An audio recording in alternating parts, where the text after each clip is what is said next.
আসসালামু আলাইকুম, আশা করি আপনারা সবাই অনেক ভালো আছেন। গত কয়েকদিন আগে রোস্টিওর মোবাইল নামক একটা ভিডিও করেছিলাম, যেখানে কিন্তু আমি বলেছিলাম যে আমি একটা মোবাইল ইউজ করতাম যেটার স্টোরেজ নিয়ে অনেক প্রবলেম ছিল। স্পেশালি যখন আমি ভিডিও করতে যেতাম তখন স্টোরেজ একটা মেজর ইস্যু ছিল, স্টোরেজ থাকতোই না। তার পাশাপাশি কিন্তু ওভারঅল ক্যামেরা পারফরমেন্সও মোটামুটি ছিল এবং ডিসপ্লেতে কিন্তু টাচ রেসপন্স ইস্যু ছিল। সো আপনাদের কাছে আজকে নিয়ে এসেছিল ভিভোর মিড রেঞ্জে স্পেশাল একটা ফোন, ভিভো V21। এই ফোনটি কিন্তু এখনো বাংলাদেশ মার্কেটে লঞ্চ হয়নি, এটা আগামী 31শে মে সন্ধ্যা 7টায় লঞ্চ হবে। বাট এই ফোনটি আমার কাছে বেশ কিছুদিন রয়েছে, তাই আজকে আপনাদের কাছে তুলে ধরবো এই মোবাইলটির ওভারঅল একটা বিস্তারিত রিভিউ এবং পুরো ভিডিও জুড়ে সঙ্গে থাকবো আমি ফারাবি। আপনারা দেখছেন প্রযুক্তি, চলুন তাহলে শুরু করি। মোবাইলটির ডিজাইনের কথা বলতে গেলে আমার কাছে খুবই ভালো লেগেছে।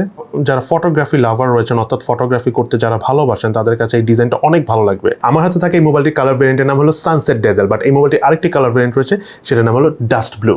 মোবাইলটির ইন হ্যান্ড ফিলের কথা বলতে গেলে 6.44 ইঞ্চি ডিসপ্লে আলাই মোবাইলটির থিকনেস হলো মাত্র 7.3 মিলিমিটার এবং ওয়েটও হলো মাত্র 178 গ্রাম। একে তো মোবাইলটির স্ট্যান্ডার্ড সাইজের, তার উপর হলো আলট্রা স্লিম বডি, এছাড়া ওয়েটটা যেহেতু অনেক কম, দ্যাটস ওয়াই সিঙ্গেল হ্যান্ডে খুব ইজিলি কমফোর্টেবল ভাবে ইউজ করা যায়। শুধু তাই নয়, আপনি চাইলে আপনি আপনার শার্টের উপরের পকেটেও রেখে দিতে পারবেন এবং বেশ কমফোর্টেবল ভাবেই ইউজ করতে পারবেন। এবং এই মোবাইলের ডিসপ্লেতে ইউজ করা হয়েছিল E3 অ্যামোলেড প্যানেলের ডিসপ্লে এবং সাথে রয়েছে 90 হার্জ রিফ্রেশ রেট। এছাড়া মোবাইলটিতে রয়েছে ইন ডিসপ্লে ফিঙ্গারপ্রিন্ট স্ক্যানার, যেটা যথেষ্ট ফাস্ট কাজ করে, খুব ইজিলি এবং খুব স্মুথলি মোবাইল অনেক ফাস্ট আনলক করে ফেলে এবং তার পাশাপাশি মোবাইলে থাকা ফেস আনলক সিস্টেমটা যথেষ্ট ফাস্ট কাজ করে। এবং এই ভিভো V21 ক্যামেরার কথা যদি বলতে চাই, এই মোবাইলের রিয়ার প্যানেলে রয়েছে টোটাল 3টি ক্যামেরা। এর মধ্যে মেইন ক্যামেরাটি হলো 64 মেগাপিক্সেলের, দেন দ্বিতীয় আরেকটি ক্যামেরা হলো 8 মেগাপিক্সেলের আলট্রা ওয়াইড ক্যামেরা এবং সর্বশেষ ক্যামেরাটি হলো 2 মেগাপিক্সেলের সুপার মাইক্রো ক্যামেরা।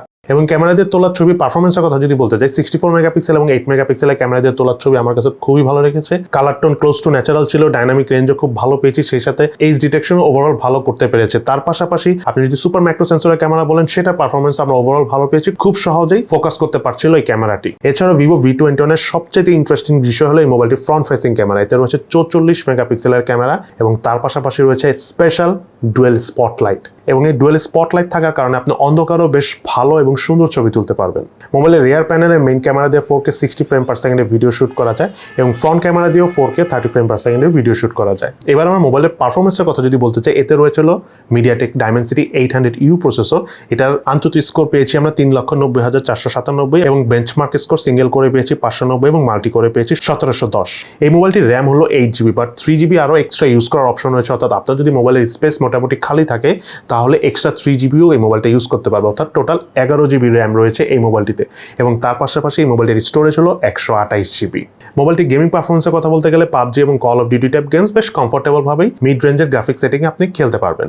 এছাড়াও মোবাইলটিতে রয়েছে 4000 মিলিঅ্যাম্পিয়ারের ব্যাটারি এবং সাথে রয়েছে 33 ওয়াটের ফাস্ট চার্জার এবং মোবাইলটা সম্পূর্ণ চার্জ করতে মাত্র 40 মিনিট সময় লাগে। সো ভিভো V21 এই মোবাইলটি আপনাদের কাছে কেমন লেগেছে অবশ্যই ভিডিও নিচে কমেন্টস করে জানাবেন এবং সেই সাথে এই মোবাইলটির ব্যাপারে যদি আরো বিস্তারিত জানতে চান তাহলে ভিভো বাংলাদেশের অফিসিয়াল ওয়েবসাইটে ভিজিট করে জানতে পারবেন। সো আজকে তাহলে এই পর্যন্তই। কেমন লাগলো ভিভো V21 মোবাইলটি, এটা কিন্তু জানাতে ভুলবেন না। তো সবাই ভালো থাকেন, সুস্থ থাকেন, ইনশাল্লাহ দেখা হবে ফিউচারে।